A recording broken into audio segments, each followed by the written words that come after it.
Sounds good. That's good. We're recording. Okay, good afternoon, everyone, and thank you for joining MHPA for our weekly webinar Wednesday series. Before we get started, I would like to remind our attendees that today's webinar is in listen-only mode. If you have any questions throughout the webinar, please enter them in the Q&A section located at the bottom right side of your screen. Our presenters will address questions at the end of their presentation. I would like to welcome and thank MHPA's Business Associate Member, Revel Health, and Sarah Ratner for leading today's webinar. Sarah is the SVP of Government Programs and Strategic Initiatives with Revel Health. As a proven leader in the healthcare industry, Sarah brings a breadth of knowledge to the Medicaid space, along with expertise in social determinants of health. Revel is in a next-gen healthcare technology company using data science and behavioral research to move people to better health. Their health action platform, Revel Connect, helps healthcare organizations improve member experiences, drive better outcomes, and redefine what's possible. From closing gaps in care to boosting HEDIS scores, this powerful approach using data science and behavioral research helps healthcare organizations create personalized connections that drive better experiences, improve health outcomes, and drive better completion rates with the hardest to reach populations. Sarah's presentation today, COVID-19 Butterfly Effect, the new era of SDoH, dives into shockwaves that will follow the COVID-19 pandemic, the lasting impact it will have on Medicaid, and how to adapt to the new era of SDoH, including what we've seen, what we've heard, and where we're headed. With that, I'm excited to turn things over to Sarah. Great, thank you. So the butterfly effect is an idea that is more commonly used in chaos theory. The effect is captured metaphorically through the story that a butterfly flapping its wings on one side of the world causes a raging typhoon on the other side. Relative to the current COVID-19 situation, the virus originated outside the US, but the ripples of the pandemic have reached the shores of the US almost overnight with devastating and deadly consequences. So the butterfly effect around COVID-19 has created financial, unemployment, state policy, healthcare access, and public health consequences that we need to address today. So let's briefly recall the climate at the start of the year.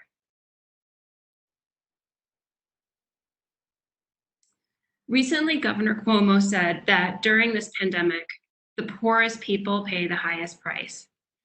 And while we have all been impacted, the effects on the poor and the underserved have been magnified and adverse consequences exacerbated. And sadly, more individuals are falling into the underserved category. Starting in 2020, we were at an 11-year bull market. In January, our economy was growing. Economists expected our GDP to grow by 1.1% this year, with hiring continuing to increase. Paychecks were growing by 2.5% and hourly earnings by 3.1%, both ahead of estimates. In February, payrolls increased by 273,000 and unemployment was at 3.5%, the lowest in almost 50 years. We went from 3.5% unemployment in February to over 33 million by mid-May, soaring towards 20% with projections as of today in the 25% range. The Dow fell from record highs to bear market territory in a matter of weeks, and these dramatic shifts have had a much more profound impact on the 58 million lower wage workers earning less than $50,000 per year, with a quarter of those households already reporting job loss.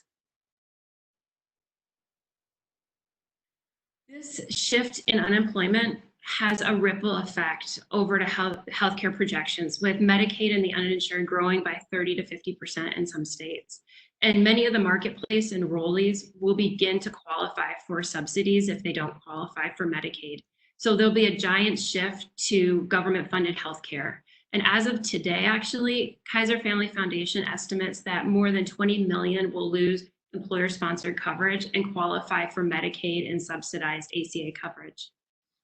So excluding the uninsured, approximately 60% of Americans are on some form of subsidized government-sponsored health care. With, if you add the uninsured, that's closer to 75%. And if you compare COVID-19 to other pandemics, this is the second largest death toll ever. So going back to 1775, except for the Civil War and World Wars I and II, this is the largest death toll the US has ever experienced. And the financial disruption far surpasses anything in US history. So looking back to 1900, there's not a single instance in which contemporary newspaper accounts attributed a large daily market move to pandemic-related developments. And unlike other pandemics, COVID-19 may bookend the apex of global supply chains developed over the last 2 decades with China at its hub. The virus has exposed potential supply vulnerabilities, and it may be accelerating reshoring. So particularly for any production or process remotely related to national security. With California issuing the first shelter-in-place order on March 19th, we're 56 days into this pandemic that will last years. So the catastrophic initial effects would become much more dramatic, cascading throughout the entire world.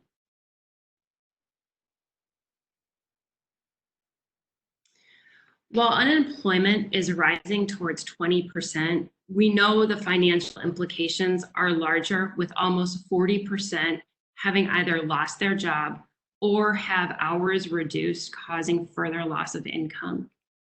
Among lower income adults, over half say they or someone in their household has experienced this type of job upheaval. And in addition to being among the hardest hit by this economic fallout, lower income adults are less prepared to withstand a financial shock than those with higher incomes. So only about 23% say they have rainy day funds set aside that would cover their expenses for 3 months in case of an emergency, such as a job loss, sickness, or this economic downturn. And that's compared with 48% of middle income adults and 75% of upper income adults.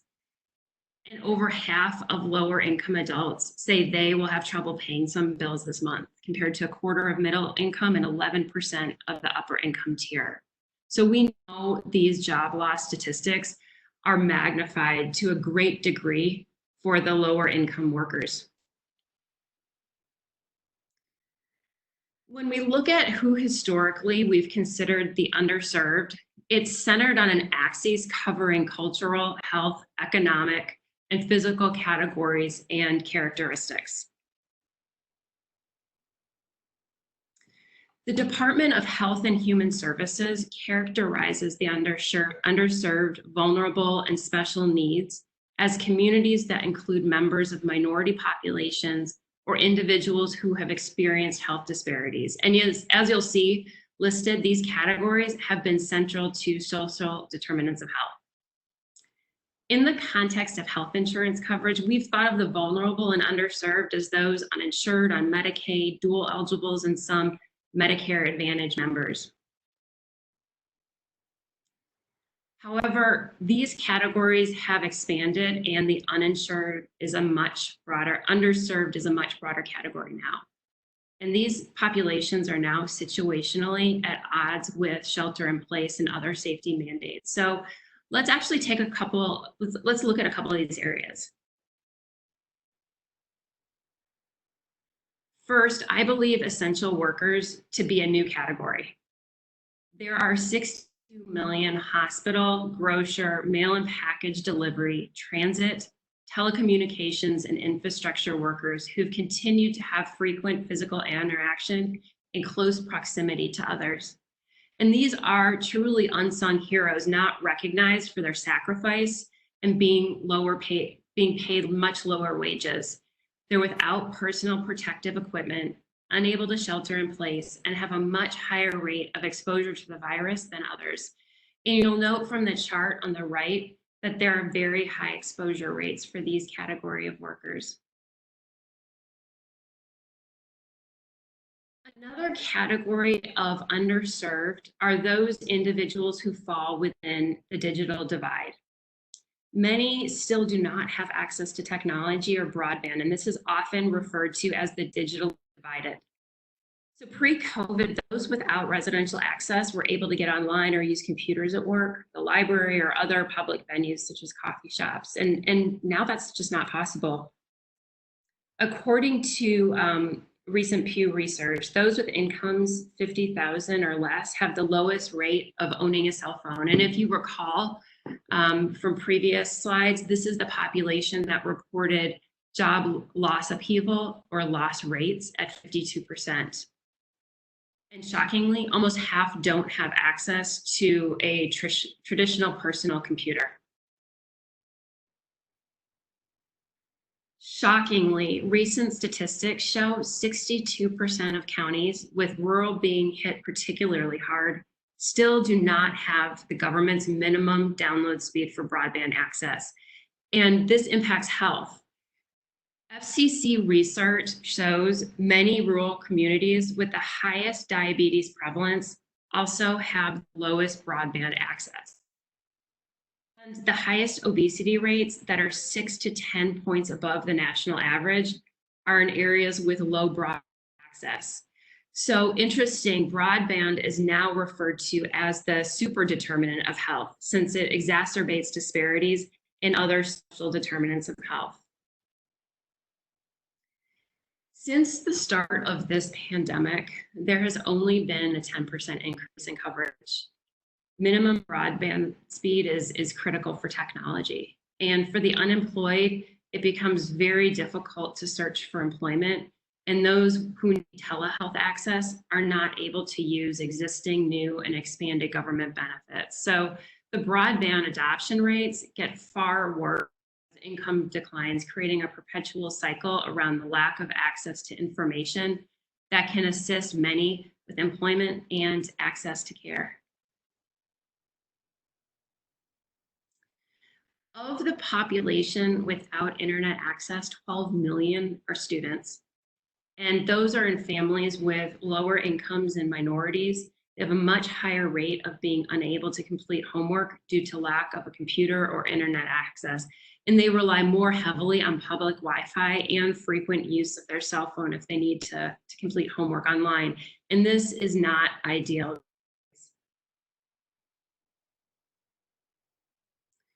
Pre-COVID, 41% of teachers at least once a week assigned high schoolers homework that required internet access with low, with now almost all homework being done online. Actually, all homework is done online. Academics and researchers say that this lack of access is a major force in class and race-based discrepancies in academic achievement, or what's referred to as the homework gap. And some studies have shown that teens who lack access to a computer at home are less likely to graduate from high school than their more technologically equipped peers. And those with technology actually consistently score higher in reading, math, and science. So this gap can have a lifelong impact on students' ability to achieve their full potential. There are bright spots, with the industry recognizing the divide and creating some solutions. Cities are creating hotspots, and companies are now offering access to reduced price programs for the lower income to access services. And even just last week, Land O'Lakes opened Wi-Fi hotspots to help rural broadband access so students can do homework and sick people can connect with medical facilities. But truly, we're far away from parity with digital and technology access.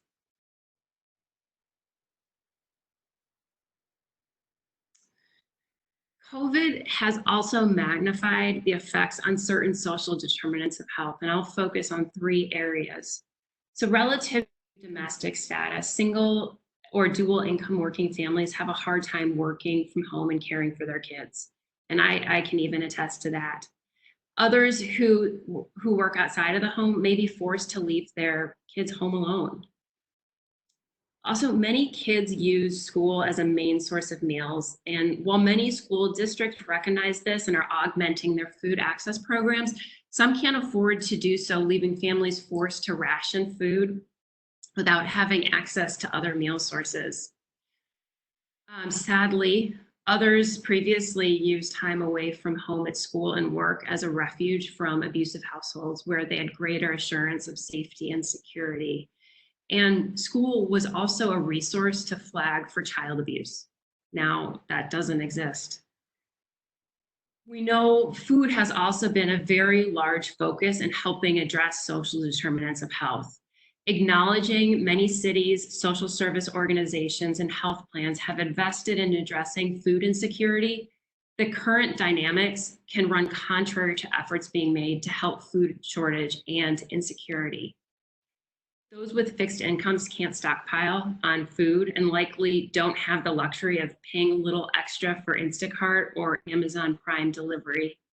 And in addition, it's really hard to stockpile when you live paycheck to paycheck. And also stockpiling is creating shortages or price gouging for those things that would be otherwise available. The third category is housing and homelessness. So there's a dichotomy between being homeless and shelter-in-place orders. Affordable housing is highly limited these days, and job loss only creates a greater risk of homelessness without the capacity to address it. Another area where the at-risk status is magnified during this time is for those that are incarcerated.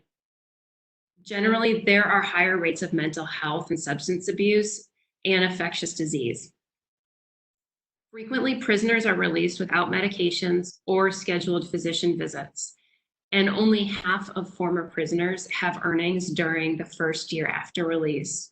And most shocking is those released from prison are 12 times more likely to die within 2 weeks of release.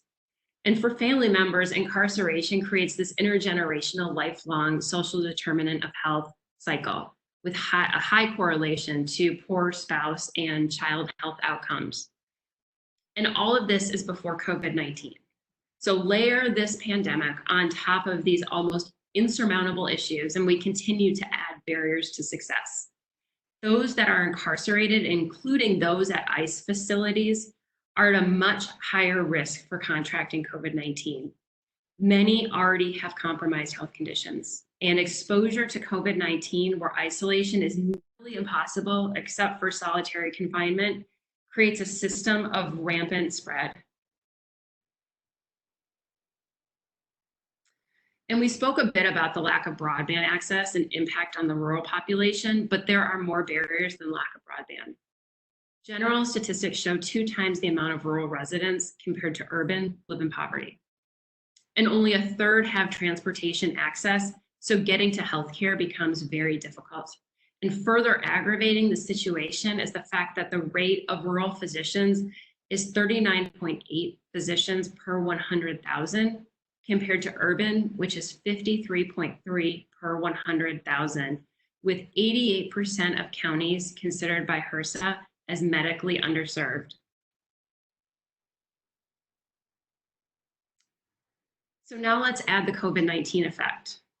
Between April 13th and the 27th, non-metro counties saw a 125% increase in coronavirus cases on average, and 169% increase in deaths.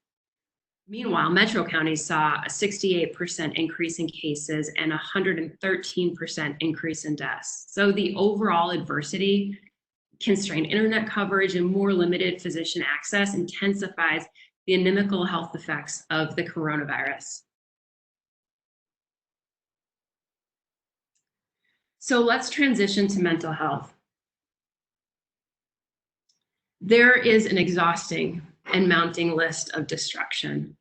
The schools are closed, remote work essential, restricted socialization, constant news on the ever-increasing number of COVID cases and deaths, soaring unemployment, and the future seemingly hopeless and uncertain. And with this context, I believe mental health is the second wave of the pandemic. One of these variables alone is just enough to intensify the current mental health crisis, but the culmination will drive an epic and catastrophic mental health pandemic far beyond anything we've ever contemplated. Pre-COVID, 20% of Americans suffered from mental illness per year, and providers were paid well below average, and the mental health shortage areas continuing to grow. And we know that mental illness costs billions of dollars, with depression cited as the top cause of mental disability. And 25% don't have a mental health provider in network, actually. And to put this in perspective, suicide is the 10th leading cause of death, claiming the lives of over 50,000 people per year. And about 1.4 million per year attempt suicide. Today, there are 1.2 million COVID cases with 80,000 deaths. The rate of people who die isn't that far off from those who've contracted and died from COVID. But the suicide rates that I cite are actually pre-COVID.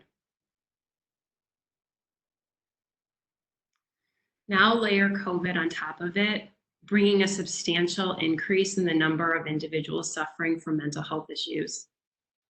53.8% are more emotionally exhausted, and 53% increased sadness in day-to-day life. There is double the rate of irritability and increased confusion, insomnia, anger, and feelings of guilt, and many of us have experienced this. Within a period of just 10 days, there was a 13% increase in the number of people reporting a negative mental health impact from COVID.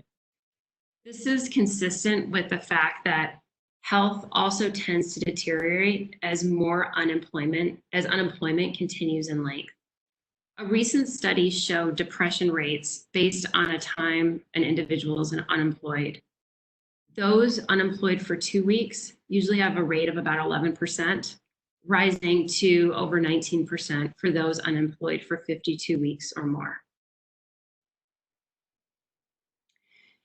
In an early April Kaiser Family Foundation tracking poll, over half of those who lost income or employment reported negative mental health impacts from worry or stress over coronavirus, compared to 40% of those who had not lost income or employment. 26% of those people experiencing job or income loss reported major negative impacts to their mental health, compared to 15% of those who had not experienced a job loss or income loss.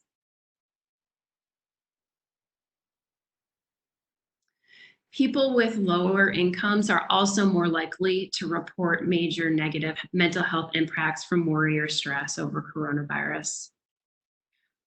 26% of those making less than $40,000 reported experiencing a major negative mental health impact, compared to 17% of those with incomes between $40,000 and $89,000, and 14% of those making $90,000 or more.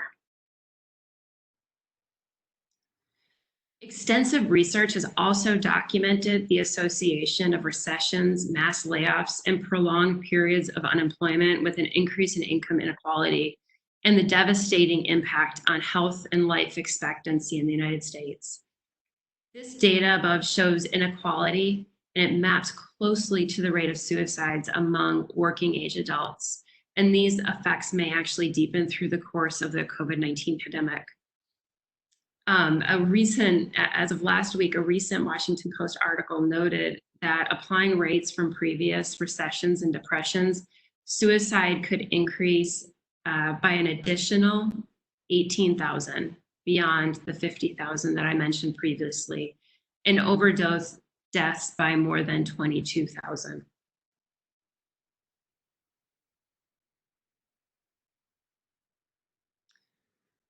So as we referenced before, providers are newly underserved and their mental health highly impacted by this pandemic. There's a high degree of workers suffering trauma. These healthcare workers are experiencing depression, shame, guilt, and remorse, as well as a sense of being psychologically and spiritually damaged with an inability to forgive oneself for perceived violations of one's moral code. Just as background, the concept of moral injury has been widely discussed actually in the context of trauma suffered during war. The Department of Veterans Affairs website likens it to psychological trauma involving extreme and unprecedented life experiences that can lead to haunting states of inner conflict and turmoil. A 2018 article from STAT noted a moral injury of healthcare is not the offense of killing another human in the context of war. It is being unable to provide high quality care and healing in the context of healthcare. Today, there's a tremendous turmoil around who gets saved, who gets a ventilator, giving up on people providers normally wouldn't give up on, being asked to play God, and playing over and over what you could have done differently. Some healthcare workers feel betrayed since they aren't given proper PPE and training, experience equipment failures, don't have proper testing equipment, or are being put in harm's way. Also, during this period of time, there isn't a break or any reprieve. The military gets breaks between deployments, but healthcare workers, paramedics, firefighters, and other first responders have to reset themselves every 12 to 15 hours and go back on their next shift. This is paired with long shifts, few breaks, and extreme sleep deprivation. Also, after wartime, there's social support where people can actually see families, friends, and fellow military personnel. But to lower the risk, healthcare workers have to socially isolate themselves from families for fear of spreading the virus if they're a carrier. In a study around the SARS pandemic, quarantine, even 3 years post, was associated with PTSD, which were even some more severe in healthcare workers. Also, there is a large concern that because of this, people will ultimately opt out of the healthcare profession because it's just too emotionally taxing. So we know mental health is a massive issue. The Time reported a new study where roughly 70% of Americans are experiencing moderate to severe mental distress. And this was just a couple of days ago. And that's triple the rate seen in 2018. Social isolation is a major contributor to mental health issues. A majority of states have or have had stay-at-home orders, and there's a particular concern with suicide ideation during this time, as social isolation is a factor for suicide. Grief for loss of loved ones is occurring 1,000 times a day, and today sometimes this is happening without the ability to say goodbye, have a funeral, or even a formal burial. And we're all worried about whether our loved ones are safe and healthy. And that brings just a tremendous amount of anxiety and fear of what the future may hold. And as I mentioned, healthcare workers have suffered some of the most serious mental health effects. A study published just on March 23rd in JAMA found that among 1,257 healthcare workers working with COVID-19 patients in China, 50.4% reported symptoms of depression, 44.6% symptoms of anxiety, 34% insomnia, and 72% reported distress. Nurses and other frontline workers were among those with the most severe symptoms. So we are only starting to see the mental health effects from COVID, and this pandemic will bring a tsunami resulting in a larger pandemic in mental health than COVID actually. From depression and anxiety to PTSD, we are just at the start of this epic health issue.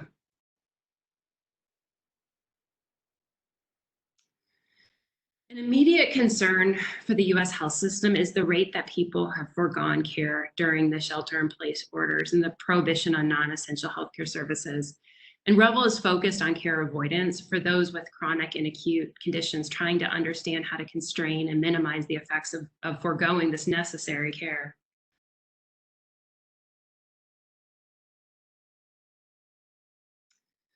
The Harris poll on behalf of Revel recently conducted a survey to understand the rate at which people are foregoing care. And what we found was 66% of people postponed or canceled appointments during this time, although 96% of those people plan to reschedule care within 6 months, with 67% reporting they'll do so within 1 month of restrictions being lifted. And a significant number of seniors reported foregoing care, even for very acute issues. And most interesting is 2 to 2.5 times as many dual eligibles were more likely to postpone or cancel appointments. And this is obviously a sicker population where there is a much higher risk in foregoing care. So let's turn to the state policy front. And states are playing an active role in expanding coverage and providing access to care. States are modifying and enhancing coverage policies during this pandemic. And first, we know the federal match is increasing by 6.2% at least. In addition, states are expanding coverage and enabling greater flexibility.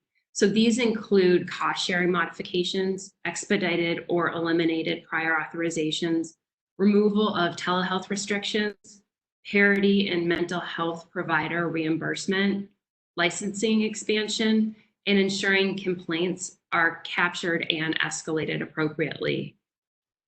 In addition, there's also things like opening marketplace special enrollment periods, increased paid sick leave, premium payment grace periods, and certain states have asked the government to make certain healthcare facilities into immigration enforcement free zones.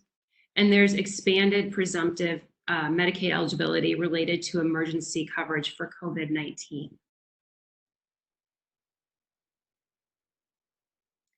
States are also expanding daily their use of waivers and disaster relief state plan amendments. And these are being done to ensure healthcare items and services are available to those in need. In addition, changes have led some health plan accrediting organizations such as NCQA to advise that states with mandatory HEDIS reporting requirements allow health plans to use 2019 HEDIS rates rather than 2020 rates for certain measures. And this is similar to what's happened with the CMS star rating changes. So this chart above reflects the changes in the data and reporting requirements, helping to eliminate some of the administrative burden. So what does all of this mean going forward? In the near term, plans will need to reinforce engagement in programs not impacting non-essential services. Plans will also need to continue to understand the health profile of its current and new population, especially with the Medicaid expansion. There's a need and a charge to continue to drive creative ways to engage in preventive services, absent going on-site to a healthcare provider, and that will continue. As in the past, member satisfaction is critical in driving retention. And there needs to be a focus on this new Medicaid population, including new expectations and ways of interacting. So longer term, we are not going back to the old ways. I think it would be incredibly difficult to reverse the coverage expansion we've seen, especially in the digital and telehealth space. Member satisfaction will only continue to grow in importance, and gathering pre-encounter data such as health assessments becomes even a more critical function when there's an influx of a new population in order to proactively manage health conditions. And plans will need to continue to invest in more administrative-like functions to drive continuity of coverage, financial assistance, and social determinant of health-related programs.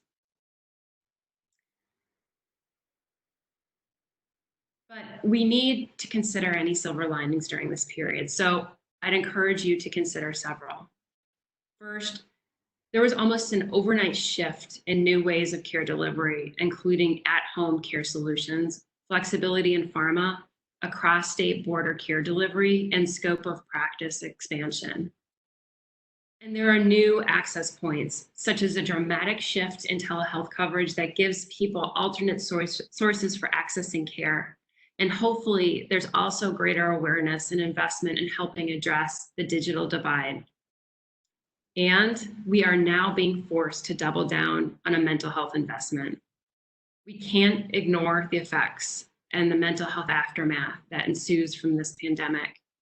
And now we can't turn away, but begin to treat mental health issues in a way that coverage, access, reimbursement, and stigmatization is on par with other physical health care concerns. Recently, Warren Buffett was interviewed on the coronavirus and said the following: "There will be interruptions, and I don't know when they will occur, and I don't know how deep they will occur. I do know they will occur from time to time, and I also know that we'll come out better on the other end." It's really hard and even seems perverse to think about that right now, but I'm hopeful that we, meaning leaders in the healthcare industry, can continue to use this time to drive change and encourage new and innovative solutions to challenge historic access and affordability issues. Periods of tremendous change, turmoil, and challenge can absolutely drive innovation. As Winston Churchill said during World War II, never let a good crisis go to waste. So I'm hopeful now is the time where we can espouse this virtue of the quote and drive change we all know is needed during this period of time. So thank you. Craig, I would love for you to provide any insights from MHPA. Thank you, Sarah. Can you hear me okay? We can hear you now. Oh, thank goodness. We had some struggles there in the beginning. I've been switching up my Wi-Fi backward and forward. That was a great presentation. I lost some of the sound, so I called in, but I know and I am familiar with your guys' work, and the presentation is terrific. What I wanted to touch on a little bit was to dig a little bit into what plans are doing today, use an example of telehealth. I want to talk about SDoH, not just during the COVID emergency, but globally what we see as SDoH concerns, which is a high priority of MHPA, and then go into some of the policy requests in addition to that on the next slide as well. But let's stay here for a little bit. As Sarah pointed out, there's some immediate concerns, there's midterm concerns, there's long-term concerns, especially around mental health in particular, but something that I've been focused on. But MHPA has long been focused on SDoH as a real determinant, as the name means, is determinant of health, and controlling and improving health and improving employee or member satisfaction. And so we've made it one of our top 5 priorities as an organization. So we were really proud that this was one of our first webinars of the year. We have an inclusive list of SDoH concerns: food insecurity, transportation, social isolation, immigration status, these sorts of things. There's a lot of different things that go into SDoH. It's not just a buzzword for 4 or 5 different issues. It's a complex web of activities, and Sarah mentioned several of them in great detail today. But our agenda for plans and for Medicaid, and especially during this national emergency, reflects a lot of these concerns going forward right now. On telehealth in particular, and that impacts, just to look at a couple of these, folks that don't have good transportation, folks that are in a rural infrastructure, maybe housing instability and or homelessness. You can hit a couple different SDoH issues and concerns that are facing our beneficiaries through increased use of telehealth. Now, there's some challenges in that regard today. There's been Sarah mentioned some state flexibilities that are happening right now to improve that access, and our plans are taking advantage of that. There's still a lot of work to be done to figure out what that new normal looks like going forward, and also to address the challenges of right now. We have elderly members in their homes that we would visit every day. How do you do that? What do you do? What parts of that activity need to continue on an everyday basis? What can be done as telehealth and what just can't? Delivery of food services, right? Bathing can't be done by telehealth. These things just can't happen by telehealth, but there is a lot that can. Sarah mentioned a lot of those around mental health in particular, especially, but I'll redouble that conversation. Our plans are obviously utilizing the Lifeline program with the phone service and the access to minutes and data, but there are limits to that. Some of our plans are supplying just better phones and better technology, right? They just aren't working when somebody has a flip phone. When you say, I want to do a FaceTime or a Zoom, even a Zoom, I guess, it seems easy for a whole bunch of people, but it's not for everyone. And so how do you do that if you have a flip phone or you have a limit on data minutes? So a lot of our plans have been going through and trying to increase technology support, in just flat out giving them an iPad, right? Maybe not an iPad, but it's something like a tablet so that they can use it, supplying better phones to them directly so they can take full advantage of the Lifeline program, right? Of the data and the minutes and the technology so that you can see them on a day-to-day basis, right? Sometimes you can do a lot of things by phone, but sometimes you really need to see them to understand what those SDoH concerns are. It's hard to understand food insecurity or social isolation. But if you see the person and you could talk through those different issues, or housing instability, you can see that pretty quickly on a video call, but some folks don't do that. It's not as engaging. And so we've also increased our just flat out phone call voice engagement. So increasing the engagement by phone, like just talking to them on the phone every single day on some of our members. That's what it takes.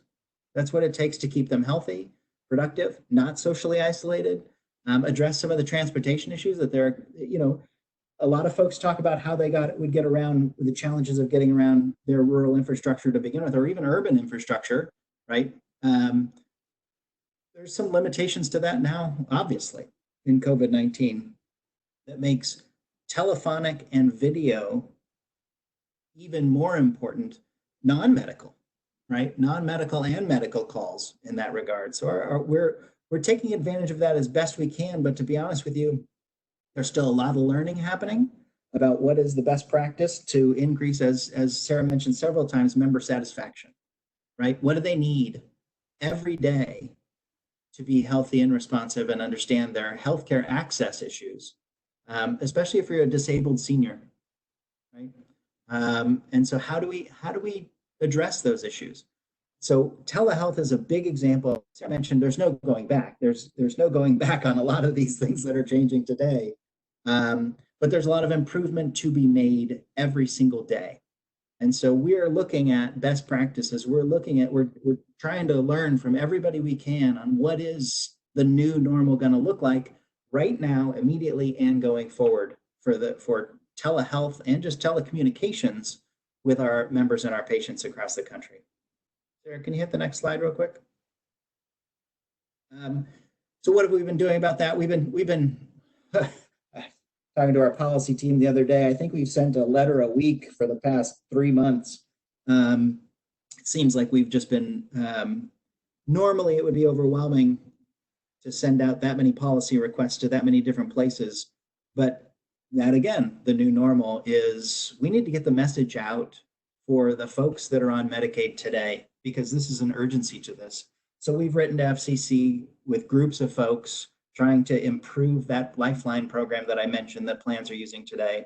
We've written to CMS about flexibility around telehealth, case management, home delivery of meals, folks going in and out of houses, home and community-based services.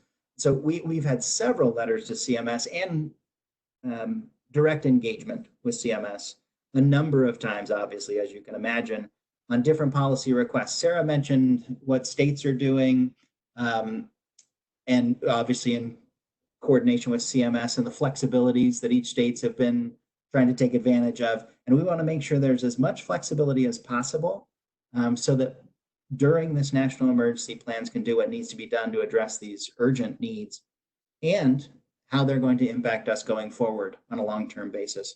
And of course, we've been working in Congress specifically on SDoH. We, as part of our letter, we specifically asked Congress to ensure that states could request funding for social determinant of health activities through their Medicaid waivers.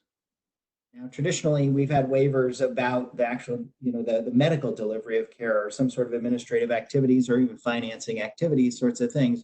We would like to see, as part of that, social determinants of health be possible within a Medicaid waiver system. maybe not the emergency ones of 1135, of course, those are set, but 1115s, 1915s are going forward in that regard. We also asked for direct funding of the safety net.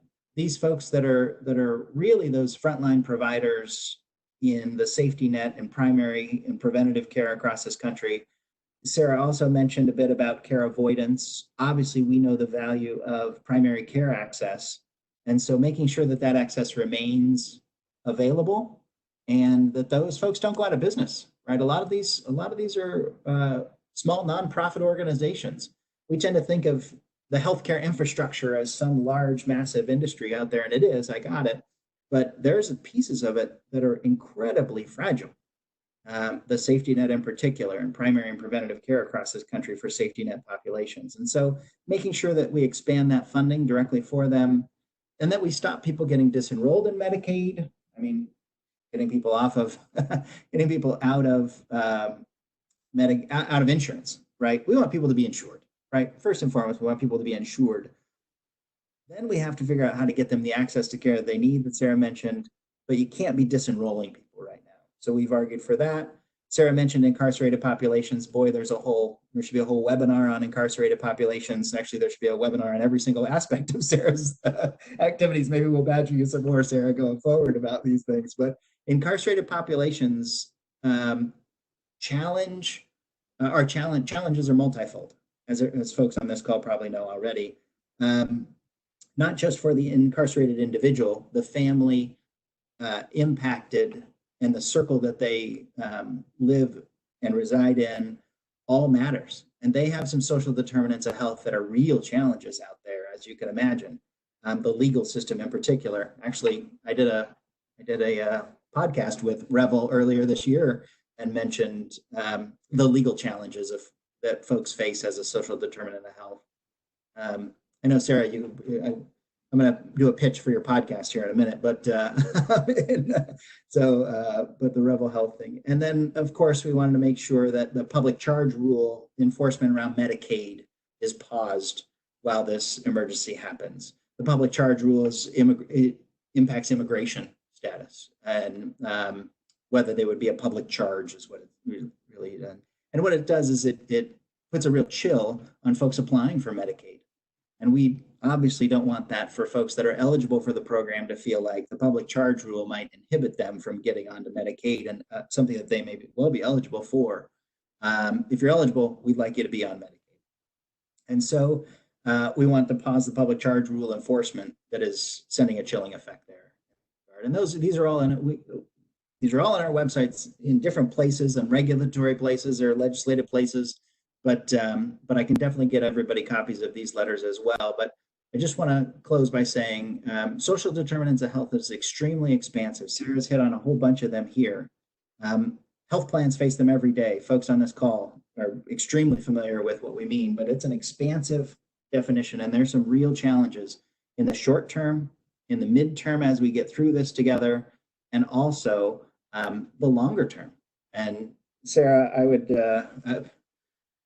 we do have a lot of questions. I wanted to ask you a bunch of questions, but maybe we'll get through some of the questions of the folks on the phone, because I can probably call you at a different time. But Patrick, do you have a couple of questions? Yeah, sure do. Great. First question. Does mental health stigma play a role in this? As a psych nurse, I know that the older population still declines mental health treatment due to stigma. So how do we overcome this, especially during a pandemic, which is when services cannot be provided face-to-face yet? Yeah, so I think one of the most crucial ways is to teach, especially seniors, how to use telehealth benefits for behavioral health. Actually, it's been really interesting to see the changes in coverage and reimbursement, especially as it relates to mental health. So we have shifted more dramatically in the behavioral health space during this crisis than even just in telehealth generally. And so I think it is our obligation to enable programs that help teach seniors and those that are underserved and how to use these benefits when the face-to-face in-person isn't possible during this period of time. And there are ways to be able to do that. And we've seen some health plans who are being very creative in working with these populations to teach and give them access to service. There's constant learning on that. Very good. Okay, the next question. Do you know if there have been any solutions for telehealth or virtual visits for the underserved population? How are you securing the visits?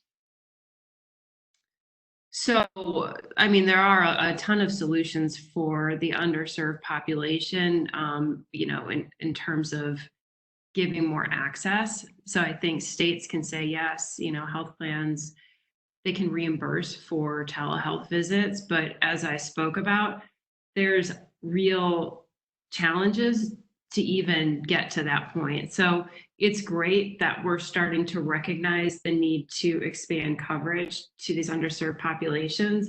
But before that, we have to actually get them to the place of being able to access those services. Otherwise, the reimbursement and coverage is irrelevant and quite perfunctory. And Patrick, if I could jump in as well, there has been some flexibility on the HIPAA side that has allowed folks to use more tools at their disposal than normal. Some of our plans are just flat out FaceTiming folks. And there's been some real flexibility around that. So double everything Sarah says, and happy to see some of the flexibilities that have been offered plans to date. Yeah, I think too, if you know, just surmising a bit, we've seen a lot that's come out from the government about giving a lot of grace if people are doing things that may be potentially not necessarily illegal, but there's blurred lines these days. And so I think one of those, you know, there's a weighing of the cost benefit around privacy issues. And so as we see the government giving greater flexibility and greater grace to plans to just deal with this pandemic at the most bare level, I think we'll see a little bit of that on the privacy front as well, erring on the side of it's better to give coverage than to you know, err on the side of privacy concerns.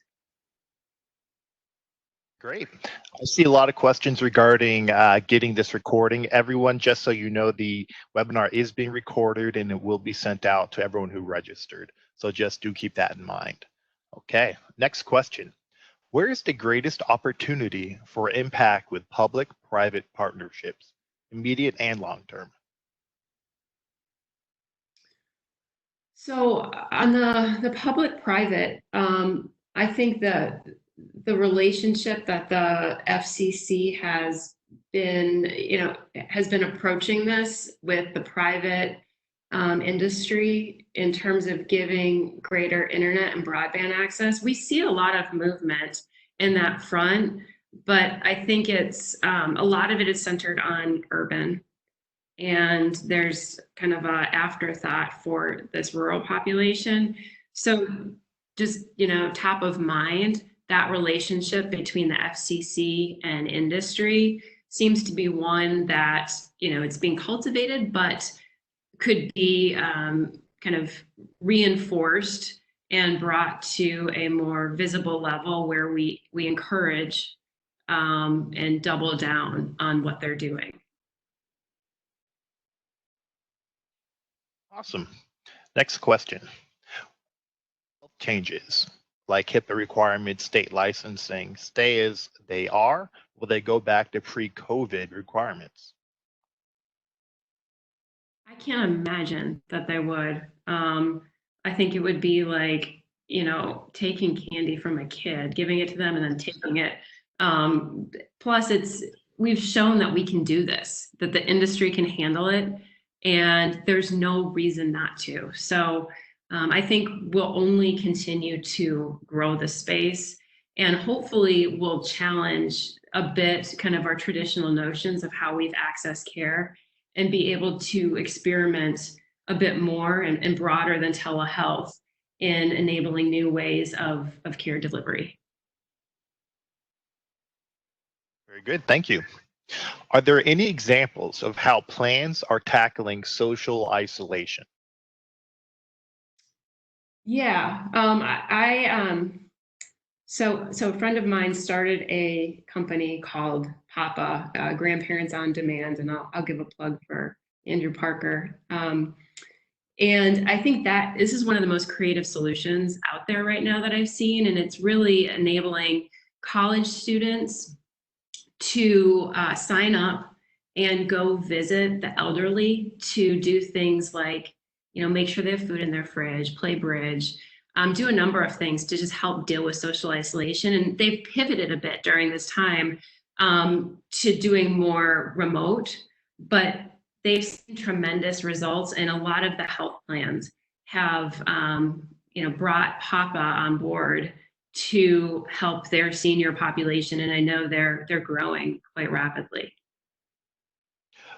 Okay. Craig, I think we're about out of time, so I'll hand things off to you. Great. I appreciate it. I appreciate all the participation today in this Wednesday webinar. Sarah, any wrap-up last comments before we give people their afternoon? This has been wonderful, and I'm available if anybody has questions, can reach out to me. So thank you. This is terrific. And I hate to plug Revel too many more times, but I will tell you that they do have a podcast. Sarah, they do have a website. They are partners of ours. And so we encourage you to look up all the things that they've been doing as well. And we really appreciate everybody being on this call and registering and giving us an hour of your afternoon. This will be as regular as we can make it with our partners as we develop the content for Wednesday webinars.